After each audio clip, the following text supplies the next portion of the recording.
Yes. Did I take your seat? I think we have a full house. We're almost ready. Allow me to introduce myself while we wait for others to shuffle in. My name is Elvia Hernandez, Associate Professor of Chicana Studies at UC Santa Barbara, and I will be your moderator for this presentation and this panel.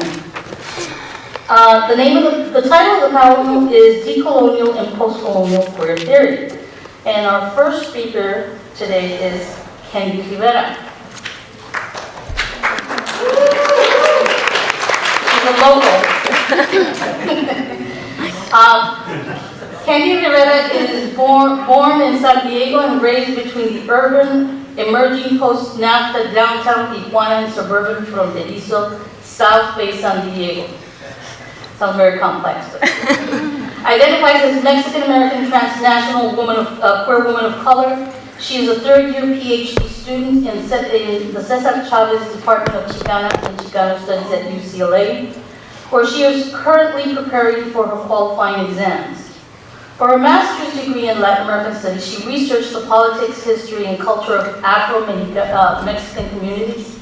She has become increasingly interested in the concept of intersectionality applied within the interdisciplinary field of Chicana and Chicano studies, specifically how race, gender, class, and sexuality intersect and impact the subjectivity of border dwellers. Her research interests include Afro-Mexican politics, Afro-Latinas in the U.S., Latin American racial minority migration groups in the U.S., Black diasporic politics, and queer women of color identity politics. I'd like to introduce today Candy Rivera. Thank you.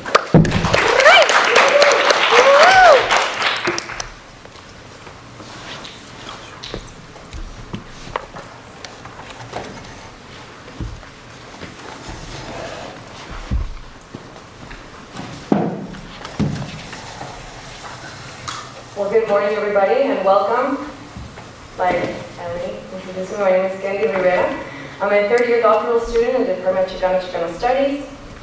The title of my paper is La Daica, Autohistoria Teoría of Tijuana Daikish, Machorilla, and the remembering of the bad woman in Chicana lesbian literature. What follows is not only a bridging between Chicana lesbian literature and theory, but an attempt to insert my Autohistoria Teoría within a Chicana butch lesbian continuum. Alicia Gaspar de Alba has explained in 30 years of Chicana Latina lesbian literary production that Chicana feminists and Chicana lesbians have been carving a new course in the field of Chicano studies since 1981, making the discussion of sexuality essential to the discussion of gender, as race and class are to the discussion of colonialism. Gaspar de Alba historicized 3 generations of Chicana lesbian literary production spanning from 1981 to 2011. Which she characterized as Generation A, X, and Q. Authored by self-identified Chicana lesbians with an overtly lesbian purpose. I don't know what does an overtly lesbian purpose mean. That the text deal explicitly with lesbian characters, life, identity, desire, and/or issues related to lesbian sexuality. Chicana lesbian literature has contributed directly to the task of constructing a Chicana lesbian discourse and visualizing her body. So through the use of Emma Perez's Sitios y Lenguas, Sites and Discourses, Chicana lesbians call for the, quote, historical, regional, and cultural specificity to celebrate relationships between women, where marginalized groups must separate spaces to inaugurate their own discourses. Nuestra lengua, nuestro sitio, our sites, our discourses, and our sites. That quote. One method of carving a third space is through the usage of Gloria Anzaldua's Autohistoria Teoría, which translates to self-history theory. For Anzaldúa, autohistoria is a term to describe the genre of writing about one's personal and collective history. It is a personal essay that theorizes. This method is informed by reflective self-awareness employed in the service of social justice work. Personal experiences, revised or in other ways redrawn, become a lens with which to reread and rewrite the cultural stories into which we are born. Anzaldúa also once said that for lesbians of color, The ultimate rebellion she can make against her native culture is through her sexual behavior. She goes against two moral prohibitions, sexuality and homosexuality. In Mexican and Chicano culture, the bad women stereotype is part of the typology of the feminine gender that Gaspar de Alba calls the Tres Marias syndrome, which gives women only three roles to play in the narrative of Chicano identity politics, either virgins, mothers, or whores. Because Chicana lesbians defy the limiting gender roles ascribed to them within a Chicano cultural context, they are framed as, I quote, bad women. My effort here then is to remember the bad women of Chicano political community evoked in the Autohistoria Teoría of Chicana lesbian sitios y lenguas. And just to finish off, by remembering, I am making a reference to Derrida's satiric misspelling of the re-membering, which signals a non-reconciliation to the heteropatriarchal notion of the, quote, original birth and source of living, and instead finding our original integrity in remembering ourselves. I will now showcase sites of remembering the bad woman in Chicana lesbian literature through a Chicana lesbian butch subjectivity. The novels from which I draw my characters belong to the 2001-2011 Q or queer generation of Chicana lesbian literary production. This generation built on the work of Chicana lesbian and Chicana feminist theories from the 1980s and turns the lens of gender and sexuality inward the Chicano body to further decolonize and deconstruct notions of feminine, masculine, queerness, transgenderness within Chicana queer subjectivities and give rise to new forms of gender and sexual identities. The characters that I seek to position together vary in age and are anachronistic, yet all straddle the nepantla space of ni de aquí de allá, being neither from here nor there, of gender sexuality. I focus my analysis on Carlos Trujillo's preteen Marcy Cruz from What Night Brings, and Emma Perez's young adult machito Micaela Campos from Forgetting the Alamo or Blood Memory. I will be bridging the scholars' writing and concepts to their respective process of decolonial imaginaries. So start with Marcy, the baby butch. In 2001, Carla Trujillo published What Night Brings, the story of an emerging preteen baby butch, Marcy Cruz. The writer sets the story of the 1960s environment of a working-class Chicano family living in the Bay Area. In between tears, laughter, sarcasm, and naivete, the narrator, Marcy, describes the daily struggles to survive under her father's tyrannical, violent ruling and her simultaneous desire to grow a penis. Yet I wish to rescue those moments in the novel that step away from a phallocentric ethos and offer beams, or pillars, to build a woman-loving woman community of nepantleras, straddling the hetero and homonormative worlds. This task may seem awfully difficult in a novel that centers on the story of a tomboy that prays fervently every night, asking God, the Father, to grant her a penis. But we encounter a similar position in Monica Palacios' lines from Tomboy, and I quote, "Don't get me wrong, I never wanted to physically be a boy. I like my girl body, I just wanted what they had, power. I wish somebody would have taken me aside and said, the reason you felt like an outsider when you were growing up, the reason you couldn't handle all that male sexual power, the reason you've had all these unexplainable weird feelings for women is because you were born a lesbian and nobody told you." End of quote. I incorporate this quote because it echoes Marcy's frustrations with heteropatriarchal power, misplaced desire towards the penis, and realization of a queer sexual identity.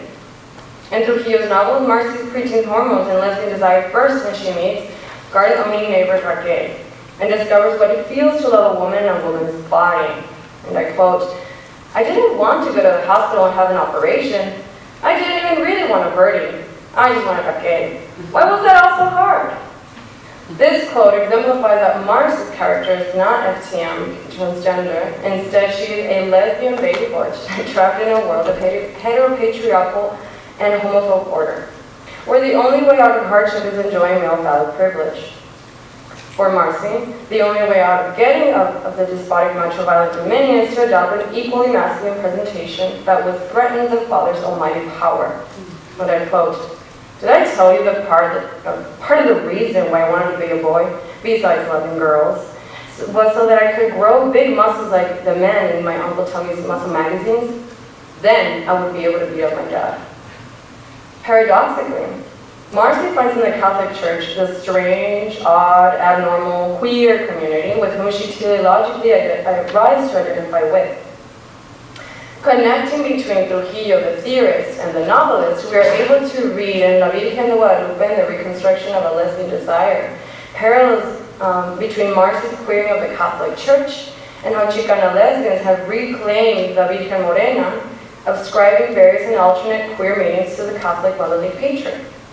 For Chicana lesbian, Trujillo writes, La Virgen de Guadalupe, whom we identify and transform, doesn't become our virgin, she remains it. Now we'll move on to Micaela Campos. Emma Perez's 2009 novel, Forgetting the Alamo or Blood Memory, tells the story of Micaela Campos, a young adult butch that leaves her home in San Jacinto, seeking vengeance for her family's murders in the harsh and violent world where the white Anglo-Saxon manifest destiny invades the already colonized brown land of Texas. The novel's narrative follows the distribution of Perez's foundational text, Notes from a Chicana Survivor, which, number one is the reevaluation of the Oedipal moment, second, the smallest station memory, where the girl realizes they have no sociocultural power in relation to men, and third, reasserting female power through los sitios y las lenguas. But most importantly, the novel narrates is the journey of a Chicana bush lesbian trying to navigate the heteropatriarchal rule and finding her agency in between the caveats of the decolonized spaces where women create safe spaces where they can behave, live, and thrive outside the male norm, be it a brothel, a frontier, and woman-loving woman relationships. Although Micaela leaves San Jacinto trying to follow her father's footsteps and empower herself through a masculinist presentation and performance, she soon finds in her journey that men cannot tolerate the presence of anything outside macho or hypermasculinity. Even surrounded by too much maleness, Micaela finds her love, a mulata woman called Clara, with whom she has a torrid and intense lesbian relationship. The reevaluation of the Oedipal moment occurs when Micaela aligns herself to the father for multiple reasons. One, she understands that even if she, and I quote, es un machito, and was more like a son and less of a daughter, following Freudian thinking, she is understood, treated, placed on a second plane, as deficient among men. For example, Micaela's relationship with her illegitimate male cousin, Jed, is one of antagonism, fear, and loathing. Yet because patriarchy has ruled Micaela and her mother's life, she feels betrayed when she discovers her mother is having an affair with another man, which motivates her to exile and enter a journey through the Southwest American frontier. But even in the desert plains, mountainous journeys, and multiple male spaces that Micaela encounters and conquers, she is still not quite a man. In her journey back home, and to her motherland, she admits, while carrying the corpse of her murdered rival, Jed, quote, would continue to be that thing that reminded me of my shortcomings before every woman and man ever loved him and considered loving me, end of quote. And finally, the inversion, what I identify as an inversion of the Oedipal triangle, the Oedipal complex triangle, happens almost at the ending, or the happy ending, what I call, when Clara, after having multiple relationships with men and becomes impregnated with Jed's semen, returns to Micaela after months of separation. Micaela is able to forgive Clara and reconcile and ally with her mother and claim a sitio y lengua in San Jacinto, and in for the triangle by agreeing to mother the twin children along with Clara. Symbolically, the twins, one is a girl, one is a boy, come to represent the recovery of Micaela's lost brothers and sisters, and the duality of genders. Thus the twins disrupt the gendering birth process by embodying both male and female. Clara, representing the indigenous, the raped, la chingada, la malintzin, the treacherous heterosexual and lesbian woman, is reclaimed as an empowered, decolonized woman, lesbian subject with a sitio y lengua that can now inhabit a place of equality with Micaela, her butch lesbian lover. So now to conclude, I'd like to contribute to the feminist praxis of what Gaspar Lago calls the unframing of the bad woman, of Chicana, Latina, Mexicana, and trans-border communities through the employment of Ansalduan method and Historia Teoria, by claiming my subdued language. I elaborate on my cultural history as La Daica, a transborder, transfronteriza, gender and sexually transgressive, Chicana, Mexicana, dyke-ish, machorrilla lesbian, and add my experience to the Chicana lesbian continuum. Daica, a Spanglish onomatopoeic colloquial term which derives from the English word dyke, used in the border city of Tijuana to refer a lesbian, amongst many others like tortilla, machorra, chancla, marimacha, rival, machorrilla, so on. So I will now like to read an excerpt of my Alta Historia Teoria titled El Red One. Journal entry, May 4th, 2013. In retrospect. I am 6 years old. I am sitting at the edge of the backyard bench of my Tío Chema's house in San Isidro. You can oversee Tijuana from my Tío Chema's backyard. Look, that's my house, right there. La que está del otro lado. It hurts my pompis to be sitting at the edge of the bench, but I can't move. I'm entering a Coatlicue state, a state of immobilization. She dances to the rhythm of reggae. The xylophone dings in my head, and I can't feel my legs. My Tia Rosa's arms are 90 degrees towards the sky, waving left and right. My Tia Rosa snaps her fingers, happily, joyfully, marking the tempo. Her hips swing opposite to the direction of my Tia Rosa's snaps. Her hips run opposite to her reaching for heaven arms. Her lips pressed as if devising an infallible plan. Red wine cried louder, her muted voice. Her golden auburn hair flapped her fingers. Her lips target her body. Her hip bones reaching hers, almost caressing, so close but not quite. Don't let me be alone, sang UB40's reggae jam. It's tearing apart, my blue heart. And I am tearing apart, recognizing a part of me that I have yet no words to express, but only the trickling of the red wine. Journal entry, June 8, 2013, introspection. I'm not butch lesbian enough. And it cringed me to be accused of being a butch, machorra, marimacha, una daica. Just like Tijuana's infamous dyke, La Rosa Castillo, a.k.a. La Güera, a.k.a. my Tia Rosa. The pre-NAFTA, pre-developed, pre-binational metropolis city of Tijuana ousted La Güera for sexual and gender transgression. La Güera sought refuge in the city of angels and became my tia when she married my mother's older brother, Chema. But mine is not a migrant family, and we stayed in Mexico. Yet my family never forgot that their in-law was the infamous butch lesbian, La Güera, the blonde dyke. I inherited my family's anti-butch phobia. I grew up afraid of my true potential, butch, daica. When my coming of age creeped into my childhood, I wasn't afraid of coming out of the sexuality closet, but I never fully came out of my gender presentation closet, daica. Too afraid and unable to express my butchness, I performed an opposite extreme of my gendered self in the most rigorous feminine transformations unto my body. Taking female hormones since age 16 to overcompensate my masculinity. I have spent thousands of dollars in makeup and dolled-up sartorial that would prove me non-threatening, a good woman, a good daughter, a good lesbian. In drag, I perform a disjunctured sexuality and gender, an incomplete false identity. I expose my wounds. I speak from a geographical open wound, the U.S.-Mexico border. I speak from the sexual open wound, a mutilated butch body. But Gloria Sandua guides me. Let the wounds caused by the serpent be cured by the serpent. Thank you very much.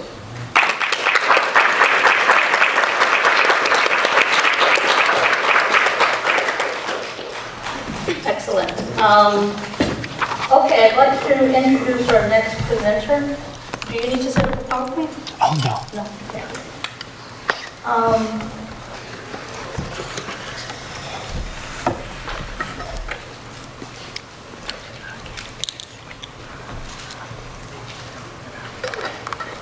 what was that?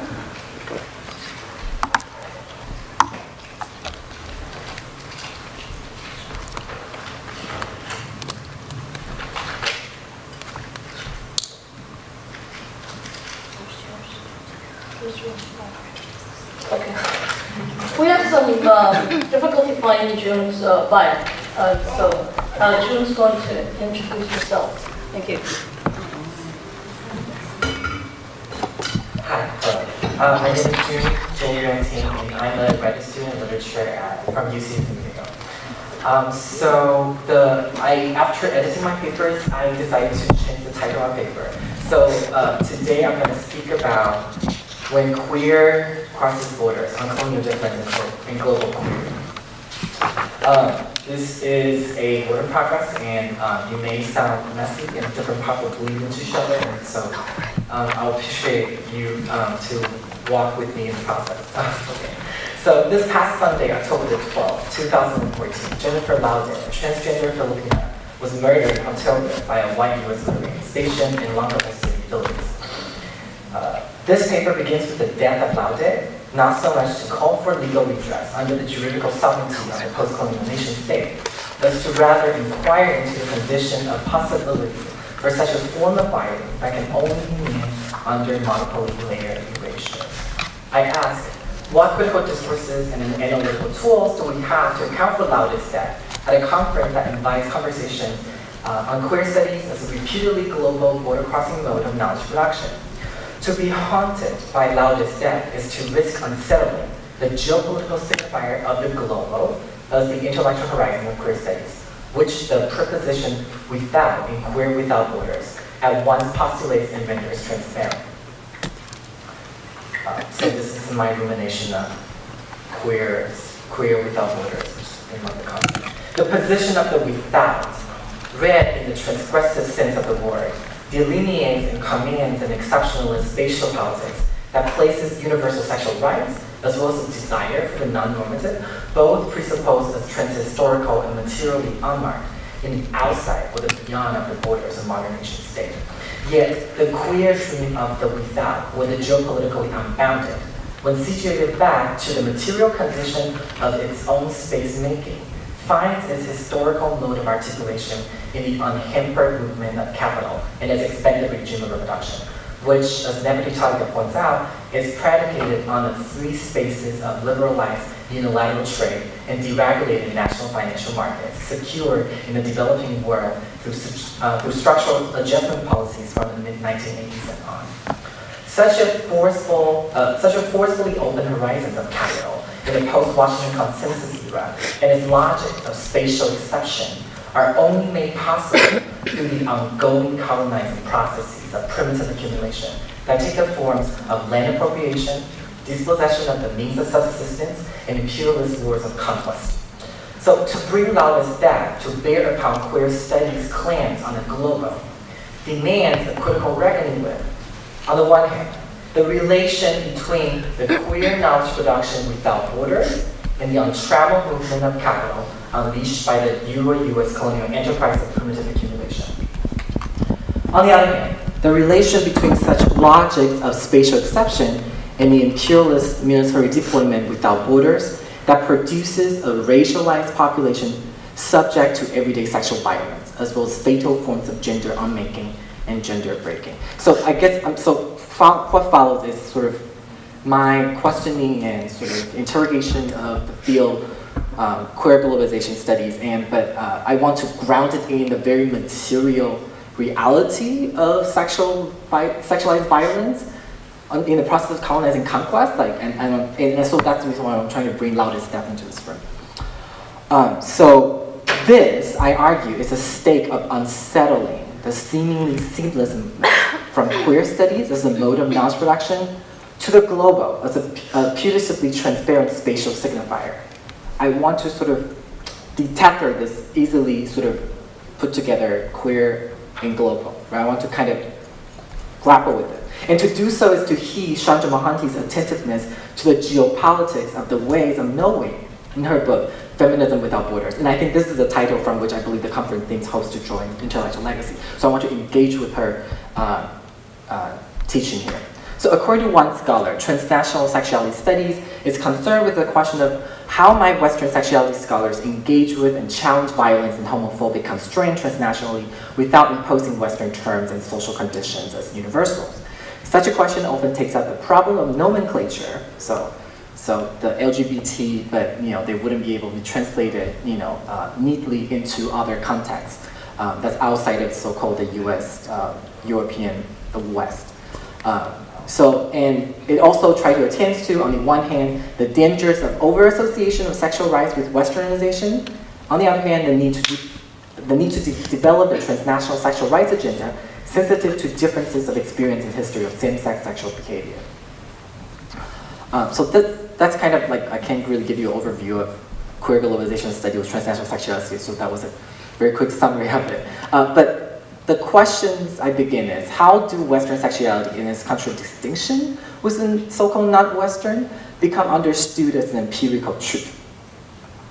What is the conditional possibility for Western scholars from the US or other places from the global north in academic institutions to engage in challenge violence and homophobic constraint transnationally as an intellectual political project? In what follows, I hope to make 3 points. Firstly, the contested LB dominant paradigm of knowledge formation of queer globalization studies is troubled by the imploding of a reified, predetermined, and empiricist difference between the West and the non-West. And any critique of such a colonial binary model are essentially inadequate without the critical attention paid to the material condition of the inscription of such a difference, grounded in the Cold War US imperialism. Secondly, I argue that it is an imperative for scholars who seek to explore the relation between queer and the global to ask how the production of sexuality and its non-normative others as a prioritized social scientific objects of knowledge forecloses precisely the investigation of the ways sexuality is deployed, in a Foucauldian sense, to reproduce the protracted afterlife of the fatal coupling of coloniality and modernity. In other words, how the very ways we talked about the putative differences of contemporary non-normative sexual cultures across the globe reproduce a colonizing violence that makes sexuality into a signifying difference in the first place. So asking, what role does sexuality play in the process of colonizing violence? So here I understand the global is always already overridden by the coloniality. And following Foucault, I see the emergence of the episteme of sexuality as a hallmark of modernity. In this way, there can be no such a thing called sexuality, of which the allegedly diverse local embodiments can be accessed universally. Its emergence as a recognizable global intellectual currency that we know there's sexuality here and over there too, right? It's a way of global intellectual currency must require power on the planetary scales to universalize it. I argue that such a power that signifies sexuality universally is colonial power, and this is my third point, that it is through colonizing violence such as genocide, enslavement, primitive accumulation, and imperialist wars of conquest that the racialized materiality of sexuality is brought into presence. I seek to situate, so the paper is about the question of knowledge production, right? That's what I'm interested in, and that's at stake here. I seek to situate queer globalization studies in the geopolitically anchored processes of epistemic formation from which sexuality emerges, in the sense of being made transparent as a social scientific marker of difference within the context of the political economic realignment of post-Cold War nexus of power knowledge.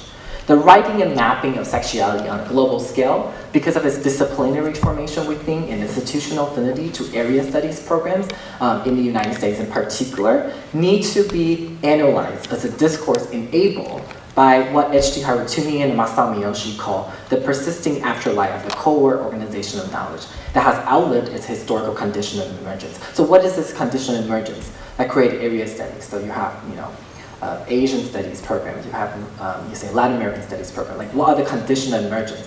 What would be the immediate national interest in the Cold War in securing and consolidating knowledge of areas considered strategically important to a US political, economic, and military maneuvers. Such an enabling structure of knowledge, as Haratuni and Miyoshi puts it, gives shape to a post-Cold War study of global querying and determine its terms of discursive formation. So I'm going to just really quickly go through this 4 ways I identified to think about queer globalization study. In fact, is very indebted to this particular mode of knowledge production during the Cold War and closely aligned with area studies, which is a project of US Cold War imperialism. So first of all will be the imperialist divide between Euro-America as a privileged site of production from its outside as a domain of fact merely for the extraction of raw data. So anthropologists will go to these areas strategically important for the US and collect data, right, as people who process information make into theory. However, there is this kind of division of international labor where people in the third world, right, with the colonizing third world, will be the providers of raw materials and raw data. Second will be the privileging of nation-state as a discrete unit of analysis.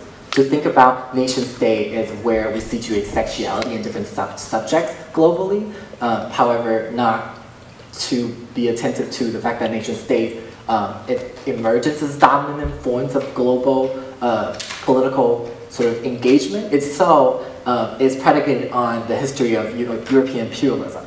Like the emergence of nation-state itself, right, needs to be thought that way. But somehow, nation-state was taken as for granted as the unit of analysis. Thirdly, the paradigm of knowledge production has been exported, area study has been exported to the decolonizing and anti-communist third world through the support of US capital during the Cold War. So now we don't just have Asian studies here, we have Asian studies in Asia, because during the Cold War it was actually, there's a process of intellectual sort of exportation. Lastly, I also want to think about what does it mean to have a queer globalization studies at the moment of what Grace Hong calls the capitalist global phase, which is a moment that she understands as the historical deployment of difference in the shifting mode of reproduction of surplus value become very important, right? So there is production of differences, and differences become productive of surplus value. So these are the 4 kind of points I'm quickly laying out that queer globalization studies find itself in data too. And what is very important here, to kind of highlight, was actually the first point I just identified, which is the division of intellectual labor that I borrow from Naoki Sakai's analysis. So map onto this intellectual division of the division of intellectual labor, map onto and productively division between the West and the non-West as putative discrete entities only become and continue to be intellectually to be intelligible because of what is preserved the distinction, right? So Naoki Sakai teaches me that difference is actually what difference does, and that's the question we need to be asking, right? So difference is not something that takes for granted, but we need to ask what actually difference does. For Sakai, the structure of West and the rest that designate the disparate regimes of knowledge production reproduces the historical condition of the encounter of unequal powers, which gave rise to bourgeois Europe and in which the colonial forces progressively dominated what would summarily be lumped together as the West. It is in this sense that the knowledge production of global query that largely disavows the ways difference is historically made precedent and necessitated by the conquest of colonized lands and peoples can be said to repress and erase what Sakai calls the topography of the colonial unconscious, embedded in the signification of difference between Western sexuality and sexual identity. So thinking about the West and the rest as distinct entity and the difference itself is empirical somehow erases the very colonizing power that make that difference and articulate that in the first place, right? 1492, conquest of America, for example. So global querying in this way postulates a historical materialist conjuncture between difference as a signifying practice indexical to colonial geopolitics and governmentality as a racialized structure of power knowledge. So I'm asking, what is the production of difference in queer globalization become a form of governmentality? So governmentality for Foucault names effects of objectification and veridiction as they emerge from the contact point between techniques of domination and techniques of the self, crucial to the modern and I would add imperialist state formation. So in other words, between the structures of coercion and the conduct through which individuals act upon, transform, extract truth from themselves. Yet, how is the global mapping of sexuality as a set of signifiers of difference implicated in the process in which racialized objects of knowledge become knowable, which is what Foucault called objectivation, incapable of being declared as truth, veridiction. So why are the sexuality that we always already know is out there can become proven or tested as in evidence, as empirical truth? So Lisa Lowe, for example, speaks about the deployment of difference as governmentality in the context of the institutionalization of the normative ideal type against its deviations as a sociological model of comparative study foundational to Weberian sociology in the early 20th century. So she traces the emergence of sociological methodology during the early 20th century as a way to basically account for and also contain the free black labor from chattel slavery. But that was the very study was in a way to contain this kind of recently free racialized labor. So according to Lowe, such a production and inscription of difference as a social scientific approach to knowledge continues to function as the modern apparatus of apprehending and disciplining otherness. And that is to be understood as constitutive of the modern technologies of racial administration, mediated by earlier racial logics of European colonialism and slavery. So the production of a normative type against its non-normative, which is the kind of the comparative methodology we use a lot in social sciences, become embedded in the sort of project of racial administration. The signifying processes of geopolitical difference in queer globalization study through sexuality is then inextricable from the making of post-Cold War imperialist condition of knowledge, production, and political economic order, which seeks to govern the late colonial world through the configuration, codification, reification of racialized objects of knowledge and their truth in themselves as conduits of colonial domination and discipline. And I want to skip a little bit. Okay, so here I'm trying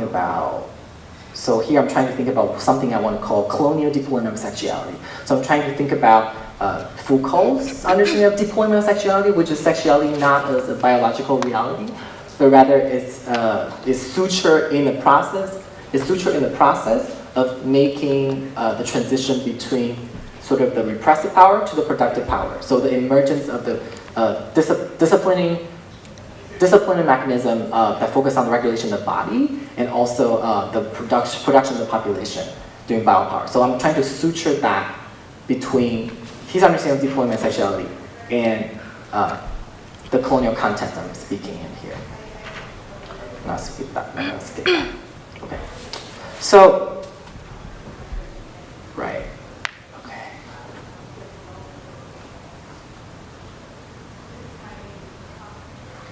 So in this way, queer globalization scholarship forecloses the critiques of the enduring histories and materialities of racialized violence that continue to reconceive the universal subject into planetary demarcation of livability through the reassemblages and remaking of disparate carnal practices of bodily orientation, or what Greg Thomas calls erotic schemes of empire. So rejecting the present framework of gender and sexuality studies by centering Pan-African cultural historicity, Thomas calls for a paradigm shift to interrogate the politics of intellectual work on gender and sexuality, asking how it continues to contribute to oppression, sexual and otherwise, and how it is grounded in historical and contemporary situations of empire.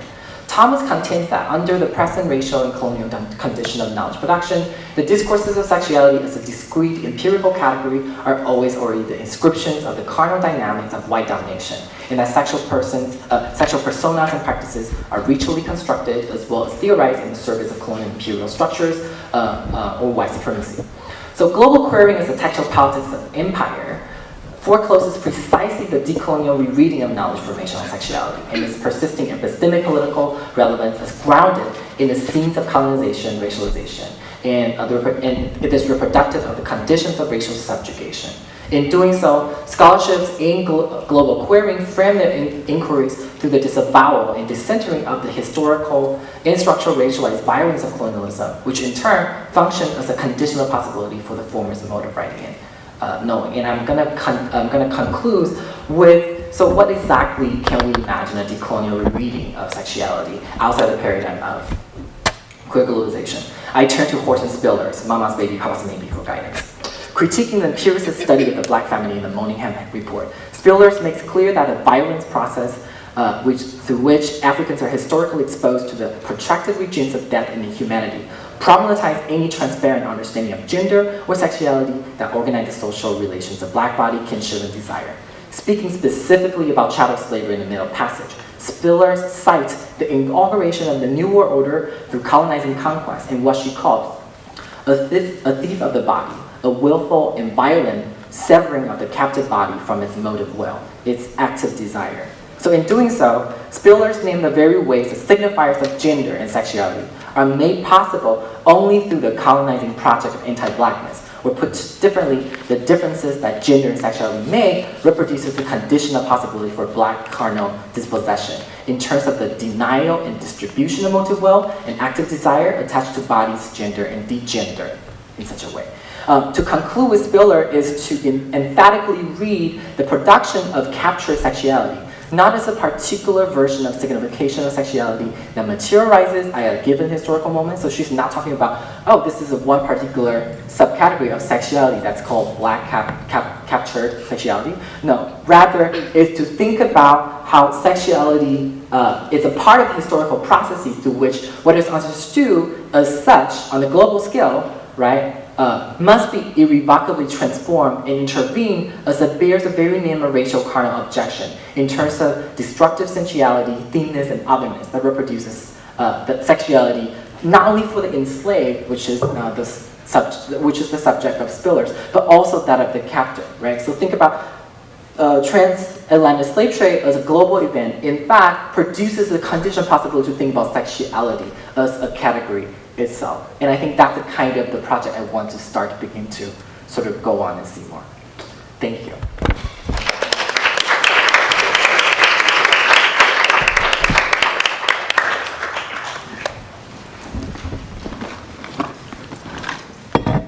Okay, and our final speaker is Rosanna Simons. Rosanna is a poeta, translator, and radical scholar from the warm waters of Miami.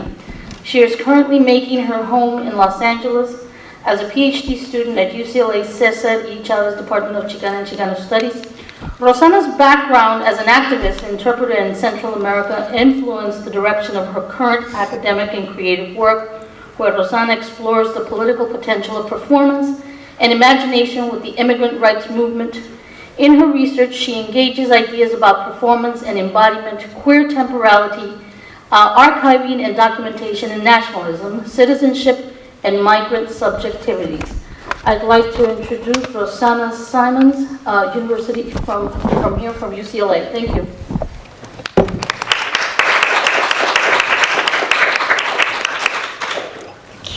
Good morning.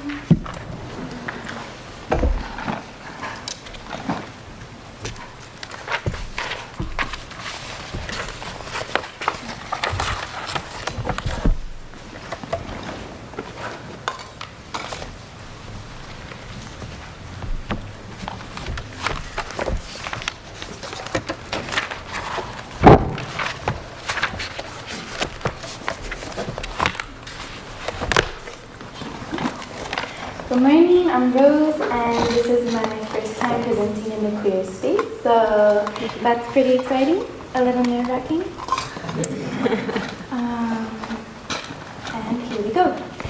Two-spirit poet and migrant activist Yosimar Reyes begins his poem, The Legalities of Being, with, quote, "My grandmother has never used the word undocumented to describe her existence. In fact, growing up, she never taught me about limitations," end quote. I first encountered this work on the website Dreamers Adrift, where I viewed it as a digital performance of spoken word poetry with live illustrations by artist, activist, and co-founder of Dreamers Adrift, Julio Salgado. As you can see behind me, the video features the hand of Salgado moving across a long stretch of paper as he creates marker drawings that illustrate Reyes' voice.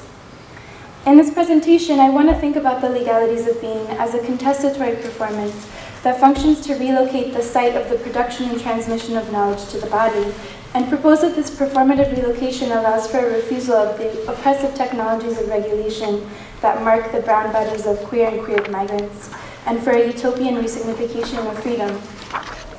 To structure my analysis here, I desire to privilege Royce's letra and Salgado's illustrations as the primary sources of theories and ideas. This video performance begins and ends with lyrical and visual representations of Royce's grandmother, his abuelita. Royce's lyrics cite abuelita as his source of knowledge and understanding, while Salgado simultaneously makes appear the image of her body. She holds a sign that reads, reality. I interpret this opening as a citing an abuelita's embodied experiential knowledge of the rest of the ideas that will be performed in the piece. Before going further, it's important to acknowledge that migrant bodies and the legalities of being are not simply claimed as a site of knowledge and production and transmission, they are reclaimed from the regimes that enact regulatory violence against them. The legalities of being has led me to think about a term I'd like to call regimes of documentation. I think this term might be useful for theorizing the multiple and intersecting modes of oppression that work through the technology of the word, recording, documenting, labeling, categorizing, to regulate the bodies of migrants. The term regimes of documentation cites Mitchell Dean's work on routines of bureaucracy and regimes of government.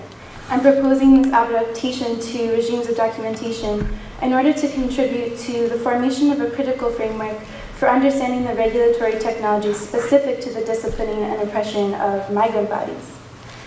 Now, racialized bodies have of course been labeled, categorized, counted, and marked for exploitation, imprisonment, and death in the Americas since the moment of European conquest.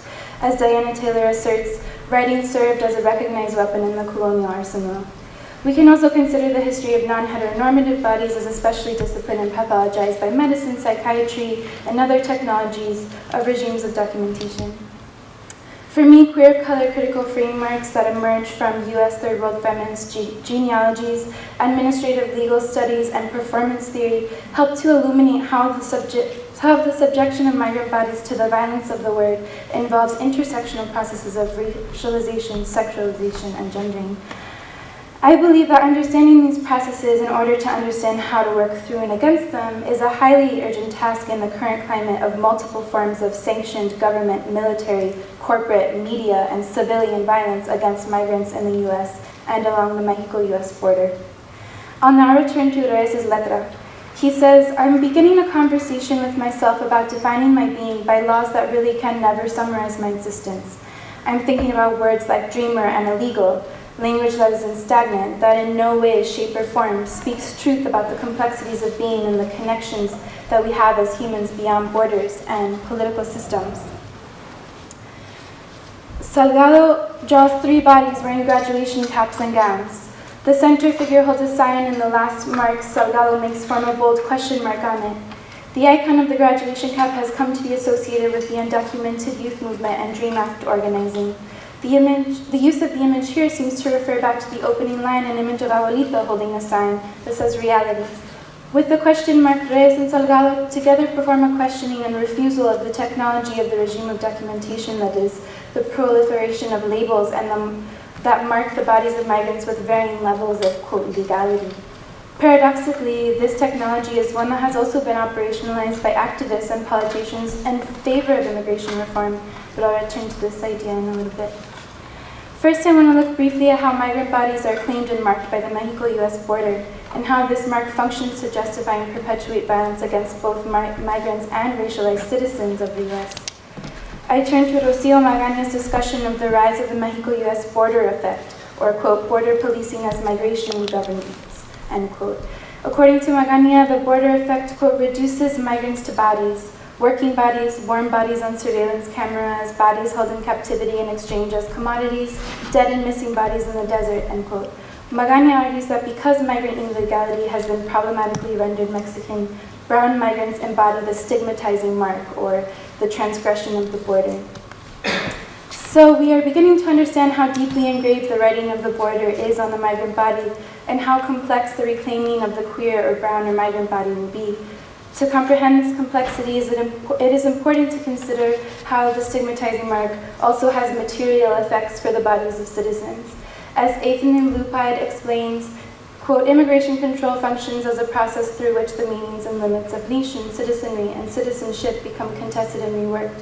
And through this process, many citizens' bodies are marked as racial, sexual, cultural, gender, and class outsiders, regardless of their formal citizenship status. Lupheid also talks about the proliferation of border zones and detention centers away from the physical Mexico-US border and into US territory, which she calls zones of exception, where a semblance of rights and protections rarely applies. Putting Lupheid into conversation with Magaña, it becomes apparent how border zones of exception also disperse across US territory on the bodies of migrants. I want to keep in mind the idea of the mark of the border and the zones of exception it creates as I move back to the legalities of being. Royce says, quote, "I'm beginning to address this fear that I have about one day potentially returning to that place that gave birth to me. There is a social construction in my head that America is better, that America will grant me freedom, that America is a place of justice, when the reality is that I have never seen the fruit of all these promises." The hand of Salgado draws a woman who looks over her shoulder at the viewer, her hands cuffed behind her back. Next to her, Salgado writes American Dream. Here it seems Reyes and Salgado confront the border effect in the US-American exceptionalism it perpetuates.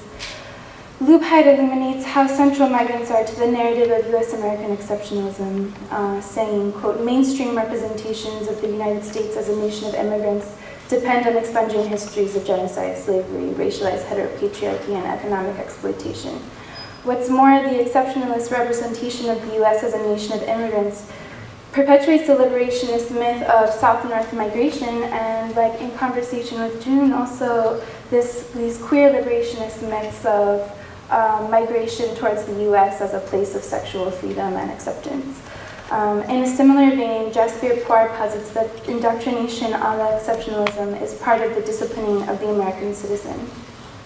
I'm wondering, how is this indoctrination and disciplining operationalized through regimes of documentation? When Rey says, quote, "I'm thinking about how damaging it is to label my spirit, my essence, undocumented, taking something so minimal from the physical world and how to manifest in my body," end quote, he recognizes the violent power of the mark of the word upon the body. He then describes the current state of immigration reform, quote, "Right now there is confusion all around me. There's a national campaign to pass the DREAM Act. Obama announced his deferred action. Folks are constantly inviting me to speak about my experience, and I cannot help but feel bamboozled," end quote. Salgado draws a woman wearing a t-shirt that says, "I am undocumented." To her right, he writes, "DACA, apply now, apply, apply." And to her left, "DREAM Act, now, now, now." From the organizing around these two acts emerge the labels dreamers and documented, and Reyes feels bamboozled by these terms, feels the pursuit of his body by the word. As Dean Spade argues, quote, "Administrative systems that classify people actually invent and produce meaning for the categories they administer, and those categories manage both the population and the distribution of security and vulnerability," or what he calls life chances, end quote. Here we will see how regimes of documentation are so central to the US-American nation state that they become employed as strategies or co-opted as strategies by activists and politicians advocating for official administrative recognition of migrants as human beings with human rights. The DREAM Act campaign initially relayed a unified exclusionary message that dreamers, youths eligible to receive the potential benefits of the DREAM Act are hardworking, studying, heteronormative, deserving Americans from whose brown bodies the mark of the border could be erased and replaced or superimposed with the label dreamer. As we saw above, however, the mark of the border and brown bodies is not erased through authorization, naturalization, or official citizenship status. Thus, regimes of documentation do not only enact violence against the bodies that they regulate, but also cause a rippling, violent effect. Those bodies to which the label dreamer cannot be applied are further distanced from recognition as human. Queer migrants, migrants with non-normative bodies, migrants who have committed crimes, or migrants whose age, language, or physical ability restrict them from joining the military, and many more, are rendered inassimilable into national society. Are there alternatives for migrants to the national identification through regimes of documentation that provides access to basic human rights for some? Here is where I hope to bring in temporality and ideas about queer utopia. The repetition of the capitalized word now surrounding the illustrated woman in the I am undocumented t-shirt calls attention to the limiting presentist mindset to which so many social movements become bound. The image Salgado creates points me to the late Jose Muñoz's critique of the, quote, auto-naturalizing temporality that we might call straight time. Straight time, Muñoz explains, tells us that there is no future but the here and now of our everyday life. Given the saturation of presentist thought and mainstream immigrant rights organizing, Munoz is useful for understanding the imagining of alternative presents and futures through the resignification of freedom that is performed in the legalities of being. Just as Royce's lyrics began with his grandmother, the last minute of the 4-minute performance returns to Abuelita. Royce says, Abuelita has a broken heart. Ella no tiene la lengua para explicarle al presidente de sus milpas de café. She is not a dreamer. There is no deferred action for her. No immigration reform. She will never be American. By stating that Abuelita will never be American, Royce resists the exceptionalist notion of U.S. American freedom. In the final image of the legalities of being, Abuelita's eyes are closed, her hair and dress flow around her as if she's floating. In her hair, Salgado writes free. Abuelita has returned to her homeland, querying again this liberationist narrative we've been talking about. Abuelita's migration continues into the spirit world, a place where she will finally be free from regimes of documentation. Reyes says she will no longer need papers. Abuelita's affirmation to Reyes through this poem, that, quote, one day we will wake up to a place more beautiful than this, brings to mind again Munoz's theory of queer utopia. Munoz says, the field of utopian possibility is one in which multiple forms of belonging and difference adhere to belonging and collectivity. Significantly, the freedom that Reyes and Salgado imagine for Abuelita and themselves is not located in the U.S. or in the present, it is in another time and another place. This other place and other time is what Munoz would call the then and there of queer futurity, a queer horizon that is not yet here. Munoz argues that, quote, seeing queerness as horizon rescues and emboldens concepts such as freedom that have been withered by neoliberal presentism. For Munoz, queerness is ecstatic and horizontal temporality is a path and a movement to a greater openness to the world. Though Munoz is not writing here about migration, I see a beautiful connection being made between movement and migration and queer utopia. Abuelita migrates to a greater openness to the world, reminding Reyes at the end of the poem that this was all a dream. Munoz asserts that, quote, doing, performing, engaging the performative as force of and for futurity is queerness's bent and ideally the way to queerness, end quote. And through the video performance of Abuelita's migration to freedom, Royce and Salgado are enacting a reclaiming of migrant bodies from regimes of documentation and an imagining of a queer futurity of belonging and collectivity. And I think I still have a couple of minutes, so I will add this little footnote that I'm still working through. I will say that significantly, it is not only activists and politicians who resort to regimes of documentation in their quest to obtain rights and recognition for migrants. Scholars are also caught up in this web of words. Reyes says, there is a trend of folks writing about us, documenting us, wanting to hear us, wanting for us to come out of the shadows, wanting for us to feel empowered, and for some reason, I cannot seem to get past the fact that we are still not addressing our emotional well-being, not as undocumented people, but as migrants, displaced people, folks whose hearts have been broken by America's lies. And what I'm working through is that these words cause me to pause and reflect on my own positionality as a queer white academic from this place of the University of California, Los Angeles. And by putting my thoughts about the legalities of being into writing, am I complicit in regimes of documentation in this trend to study, categorize, write about, document migrants? My position in the academy and my position as an Anglo woman in the Department of Chicano and Chicano Studies is something that I have and will continue to be thinking about. I think, yes, I think about often the ways that I as a scholar might be able to work from within my privileged position against this tradition of possessing, canonizing, normativizing, and objectifying bodies. That's all. Thank you.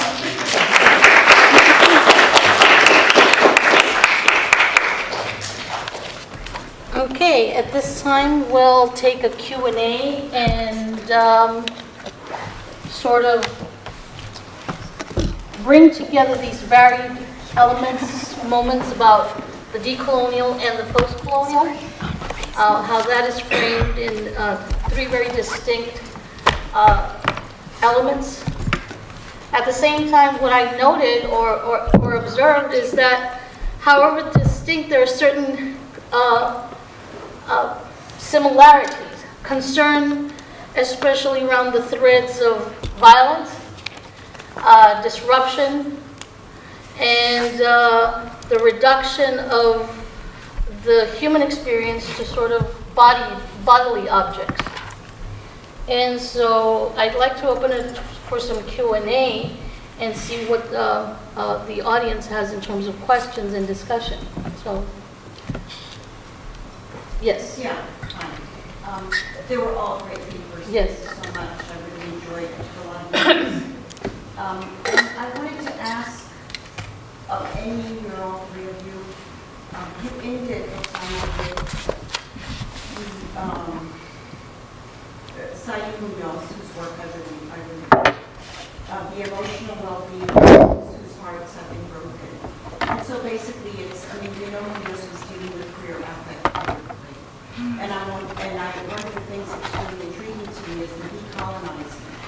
How do we deal with the decolonial affect theory, or is there such a thing? And you too, can be answered. When you were doing your work, and really as we're talking about feelings, what does it mean to be in these spaces and to feel so incredibly broken or fractured, or ways in which we're trying to be whole again when we face a fracture. And I think also in your work, your name is True. Yes, in your work too, as you're talking about globalizing, globalizing, and the body, because when we discuss that too, I mean, again, it's the matter of what does it mean to feel? What does it mean to be in these spaces and feel what we feel? Because for the most part, we're still feeling marginalized, right? So we're also feeling incredibly empowered. So what does that mean to colonize these feelings? You don't have to answer. For me, for me, it was definitely an issue of thinking about the institution of the university or academia, and just sorry, I was going to switch to Spanish.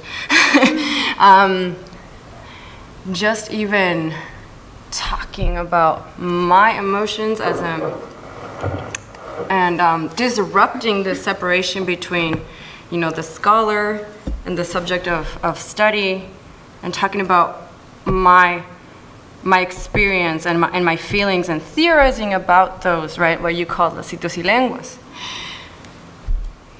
I mean, for me, coming from a very social sciences background, was very decolonial itself, and it was a challenging process. Decolonizing the mind, the heart, the soul, I guess, but mostly the mind. It's hard work. I don't know if that even explains that answers your question, but I think for me it was definitely just even breaking with that idea of what my role as a scholar should be. So thank you, for example, thank you for offering us, paving the way and giving us a tool to talk about this queer affect, sitios y lenguas. I mean, but it just flowed well. Anyone else? I think my comment would also be going off of what Kendi's saying about just thinking about our role as scholars, and like whether it's seen as legitimate to talk about feeling or affect or queer love or even pleasure in our work. And I think we're in a place where we can. So I guess our job is to just do that. But it is difficult because it's like, how can you, for me, from my own positionality, like what does it mean for me to talk about someone else's feelings? Like, is that a kind of, is that a kind of like global colonial action? I'm still thinking about that. So it's different than for Kennedy. Thank you for the question. I definitely resonate with both of you who said about sort of the reflective sort of, like, and also this is ongoing. It's not a one-time thing. You cannot just think it through one day, but back and forth, struggling with what does it mean to be here, do the work we do in this space, and having this conversation. And I think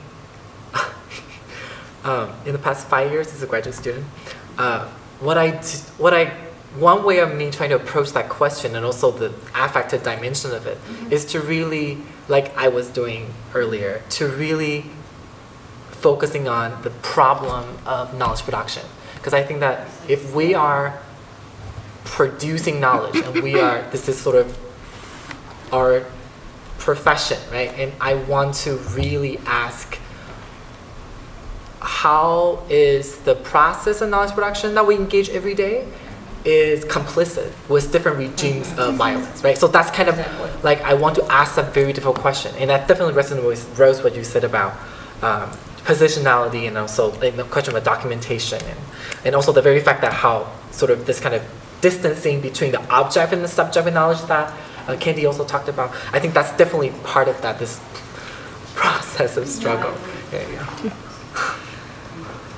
And also kind of like, making your way through the fog. Because in working with the transnational and the global and the border, it's always, you're sort of routed through this intellectual space of uncertainty, right? And that sometimes you don't always trust the knowledge production that is there. And you create this kind of like distrust of almost everything. And so the question then becomes, how do you begin to know again, or recognize, or trust, or realize that this is useful, valid, politically salient? All of these things sort of come to bear in the kind of intellectual processes these folks have been talking about today. And I totally, empathize with the experience. But along those lines, how do you know, what to navigate? How do you know to know? How do you know what is it that you really are certain of in terms of the work that you're doing? Is it a political, trajectory that you're following? Is it the affect of the politics, which is, I don't know, outrage or a sense of dedication to community, to people, to queers? All of these, issues come forth, and again, I saw it resonating with all of your work, and I'd like for you to flush that out some more, because working within these spaces, it's kind of tough. You're working in a kind of zone that hasn't been, exactly colonized, or colonized in another way. So I thought I'd throw that out there for the rest of the audience as well. And for you all to sort of grapple with that. How do you know what work to pursue and to trust and know and understand? I'm kind of curious, and I'd like to know what you all do.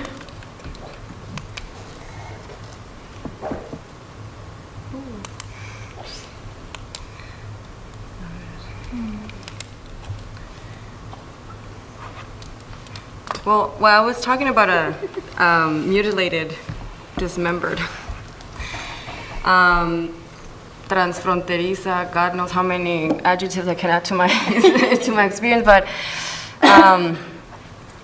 something that it continues to be a constant experience wherever space I find myself is the fact that I do not fit. I am the other. Right. I am the other here, I am the other there, I'm the other if I go to Brazil, I will be the other wherever I go.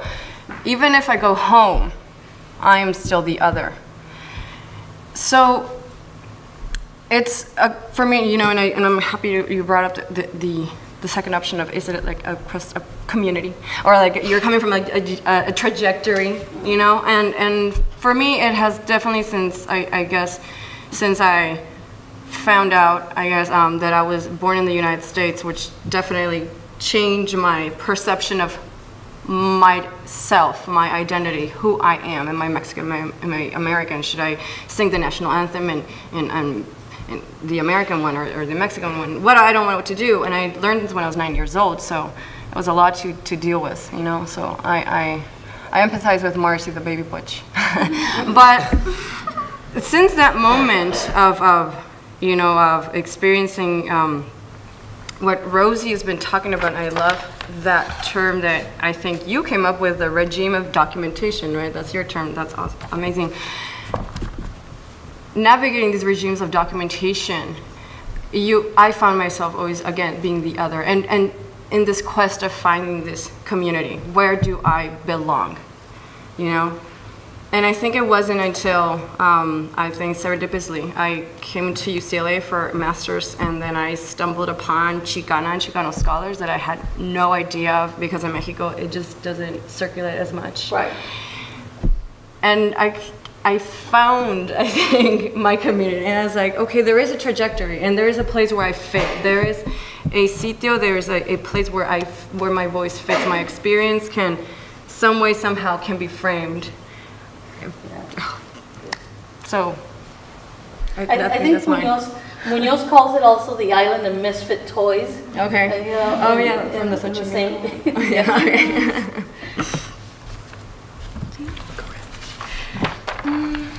I guess that is something, like we're saying, that I'll keep thinking through always, but I think for me, since coming to UCLA almost exactly a year ago, the direction of my work comes from a lot of questions of, like, what is my complicity in these power structures that are in place, or in these colonial structures that are in place, and like, I think that is my point of departure for following these different lines of investigation or questioning in my work. Thank you for the question. That's a hard question. Yeah, right, really hard. Right. This is basically, what are you doing? What you do? Well, it's like, and how do you know what you know, and Right. how do we find, you know, a connection with that? Because I think that we're all critiquing what's out there, Yeah. but then what are we supposed to step on when we walk out into the world? I mean, what is the decolonial, you know, space, as for and as well as the language? Yeah. Right. So, I think I'm going to begin by saying that I think that the very position of who we are in the institution, and people who are familiar with, say, critical university studies know that the university's role and also university's roles, like, for example, like the second president of the UC, in fact, was the major architect, was the anthropologist of the colonization of the Philippines, for example. Yeah. University of Virginia, University of Maryland, and a bunch of other people are sponsored by the Pentagons to make drones research. So I'm trying to say that the very position of where I'm in right now, I'm trying to say it's a very circumscribed position in thinking about decolonization. Let me just put it that way, right? So I'm not going to be romanticizing about it. So I'm going to try to say this is the limitation, the veiled limitation, but that was an enabling kind of limitation in a way. What I wanted to always focus in my thinking and what I do here, which is in a very circumcised position, as I mentioned, was what I kind of try to do in my paper, which is foreground the material realities of colonial violence in the disproportionate and uneven exposure of premature death.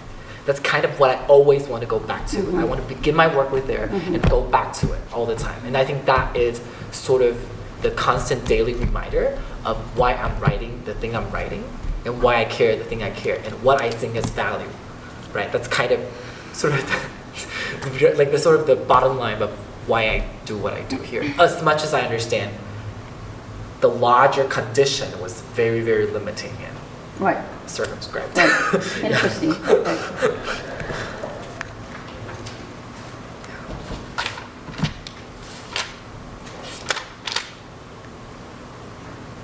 Yeah, I think that, how do we know what we know certainly? That's key. Always to trying to find our better selves. and when you feel complicit of that, you know, then what is that you do in order to not feel that way? So you go to the process of find, try to find why you know what you know, how you need and processes and things. But then what do you do with that? And then when do you feel closer to your decolonization that people are trying to achieve? If that is what they try to achieve, you know, I guess there could be certain areas that learn whether you think benefits the colonized versus the colonized.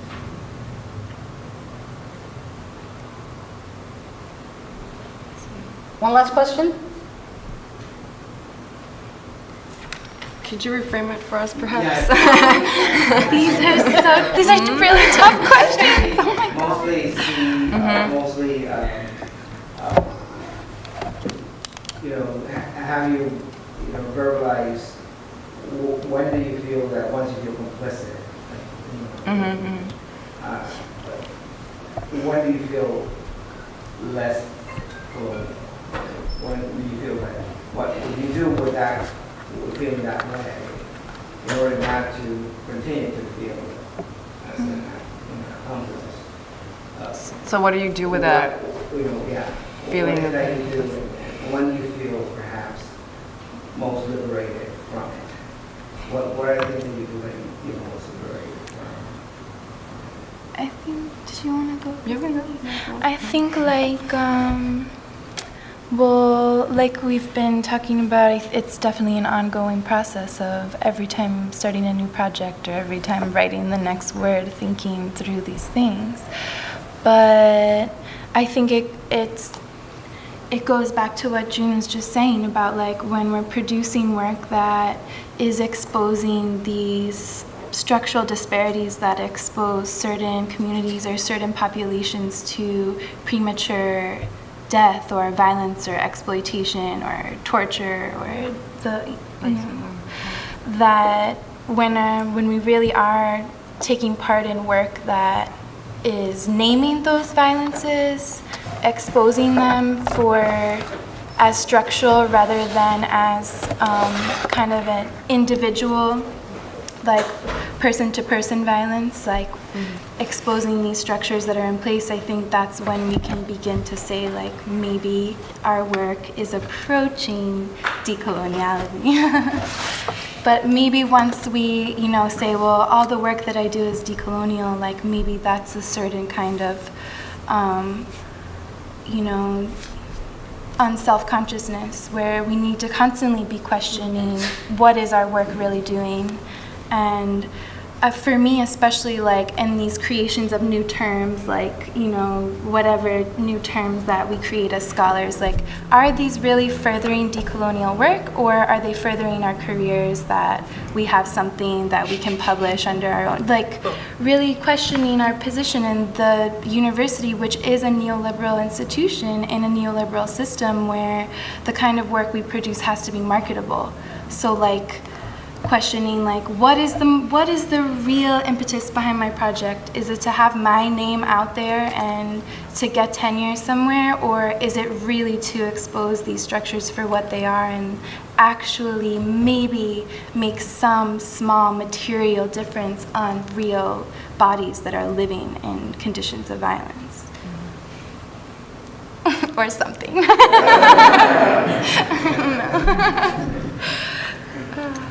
I think, I mean, that was a great response, and when you were asking that, Milo, I was thinking of when I would do field work, you know, in Costa Chica, which is like a black community in Mexico, and coast, Oaxaca and Guerrero, and a lot of people would ask me, well, why are you, as a gringa, a white gringa, I'm not identifying as, I'm just saying that's how people perceive me. Again, this is black Mexicanos. What is a white gringa, sorry, coming here from UCLA, you know, here invested in us? What is the investment? Are you hiding something? You know, it's like, are you complicit of something else? You know, so and I want to go back to Emma Perez's comment on the affect, and I think for me it was that was a moment of connection of like, well, I'm not a gringa, you know, I'm the other, just like you, and we're others, you know, and we're trying to remember some way, somehow, through the decolonization, right, through making a structural understanding of these conditions of oppression that we all go through, be it because you were born in one nation state and raised in another one and this whole cultural schizophrenia thing going on, or because you're black in this mestizo country, whatever it is, your othered experience, there is that connection, right, this otherness affect, I don't even know how to call it, but I think it was that. And again, this constant renegotiation is like, am I engaging in colonizing praxis? Am I really engaging in decolonial theory or praxis, or, you know? So just never stop the quest. And like June said, right, it's like, it's not like, oh, I just thought about this one day and then it just, you know, it's like, It's really hard. It would be easier to be a traditional scholar sometimes. Anthropology. Quickly, thank you for the question. I'm gonna quickly sort of answer that. I know we're running to. So, thinking of when do you feel the most liberated, or the moment comes when you feel very decolonized one day. I haven't felt decolonized at all. I don't know what that feels like in the university. It's in the institution of empire. I don't know what it feels like, honestly. And so, my answer is I don't know. But the question of affect to me, like when I'm thinking about affect and feelings and scholarly work and knowledge production, I'm always trying to go back to what Sarah Ahmed talks about, how the cultural studies of affect should focus on what affect does, right? So particularly, I think like one particular chapter she talks about hate as a affective form of attachment, right? So when she talks about hate, for example, how the production of affect is a form of social organization that attach certain bodies together and also dispose certain other bodies, right? Something like that. So I haven't thought it through, but I guess I'm trying to say that's kind of what I was interested in thinking about, the sort of how the way that we are made to feel, it's a social production of certain power dynamics, right? Like you say, for example, oh, I got a paper published, I feel really good. Okay, so what is that feeling that was created and for what institutional interest? That kind of thing. That kind of was what I'm interested in. Right, so the kind of just sort of the kind of always trying to remind myself of what affect does, I guess. Yeah, thank you. It is lunchtime, but I'll take a quick question if you're all like into it. Are we good? Into lunch. We're good. Thank you very much.